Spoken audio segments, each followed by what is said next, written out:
इधर भी गोवा में आपका ऊपर अच्छा नहीं, कंप्लेंट वो क्या फाइल करें? जो महात्मा गांधी जी वंदे मातरम गाते वही नहीं गए, जो जवाहरलाल नेहरू गए थे वही गए।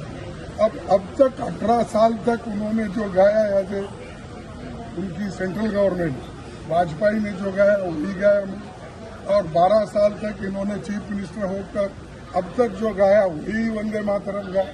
अगर ये गुनाह है तो उन्होंने 18 साल से गुनाह कर रहे हैं। अगर यही गुनाह है तो गांधी जी के ऊपर केस डालो, यही गुनाह है तो नेहरू जी के ऊपर डालो, यही गुनाह है तो वल्लभ भाई पटेल के ऊपर डालो। अरे ये तो इनको मालूम नहीं, लोग पैदा होने से पहले कांग्रेस वालों ने एक रेजोल्यूशन पास करके देश में कौन सा राष्ट्रीय गीत अपनाना ये किए हैं।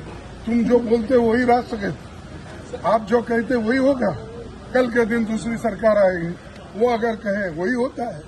90 साल से जो चल रहा है वही हम किए।